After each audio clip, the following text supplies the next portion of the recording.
Welcome into the BSN Avalanche Weekly Breakdown presented by Headed West. Since 1996, Headed West continues to be Colorado's premier smoke shop and lifestyle store. When only the best will do, Headed West has a service and selection for you. It's an Avalanche beat writer, Adrian Dater. The Avalanche will take the rest of the weekend off as the NHL All-Star break kicks in. They'll be back on the road next week for games in Vancouver, Edmonton, and Winnipeg. Dater, the Avs go into the break losers of 2 in a row after winning 10 straight. What factors do you think caused this new losing streak? Well, Allie, I'm normally not one to buy into the tired excuse. I mean, these guys travel first class on airplanes and get everything catered to them. But I do think this was a tired team. They have played a lot of games in the last couple of weeks, a lot of back-to-backs. So, that's a factor. There was a flu bug that went through the locker room as well this past week. Colin Wilson's been bothered by it for a while. He's missed games. JT Compher missed the last game with it. Nikita Zadorov has been bothered by it even though he's played. So, a big flu bug goes through a team. That doesn't help matters either. On the ice, they haven't been getting the scoring as much as they have been lately from not even the top line as much. Nathan MacKinnon is still scoring goals, but you haven't seen as much offensive late from Gabe Landeskog and Mikko Rantanen, so that's got to change. Some of the secondary scoring has not been there as much either. So, offense has come down a little bit. They're still getting pretty good goaltending, very good goaltending actually from Bernier. Pretty good defense, but, the offense has been struggling a little bit. I think that's been the factor why they lost these last 2 games. Well, Nathan MacKinnon will be in Tampa to represent Colorado at the All-Star game. There is some talk of him being a Hart Trophy candidate as NHL MVP. Do you think he has a legitimate shot at this?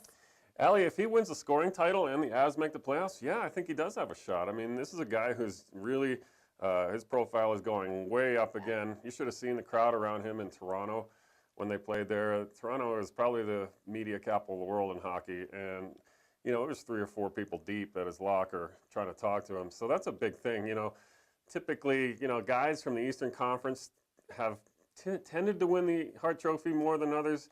I don't know if it's a real, East Coast bias thing or not, but there is more media back east. So I think they tend to, maybe vote for their guys a little more often than the guys out here out west.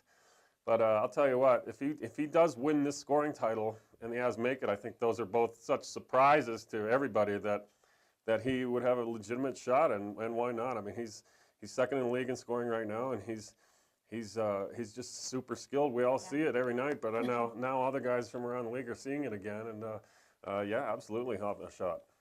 Well, the Avs are 9-11-2 on the road, and that's not a horrible road record, but why could that be a big red flag moving forward? Well, Ali, because 10 of the next 13 are on the road. So, I think they've got to get to at least the 500 mark to be eligible to be a realistic playoff team in the end. They're going to have to play a little better. It's harder to win on the road in any sport, but it's particularly hard in the NHL because coaches get the last change when they're playing at home in hockey. That means whatever lineup the opposition puts out there, the home team gets to put whoever they want. So the visitors have to put their guys on the ice first, and then the home coach can react to that, and vice versa. So it's an easier thing to do to shut down the top line a little bit when you're the home team because you can put your matchup defensively that you want against that top line, and that just makes it a little tougher to win on the road. So yeah, a lot of road games coming up, and they're going to have to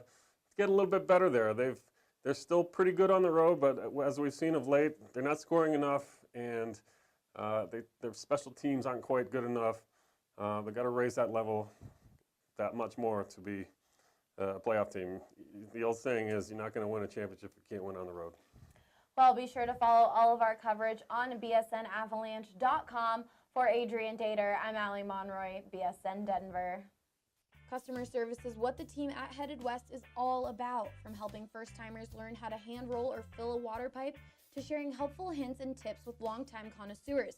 Their staff is here to assist you. Check them out at theheadedwest.com.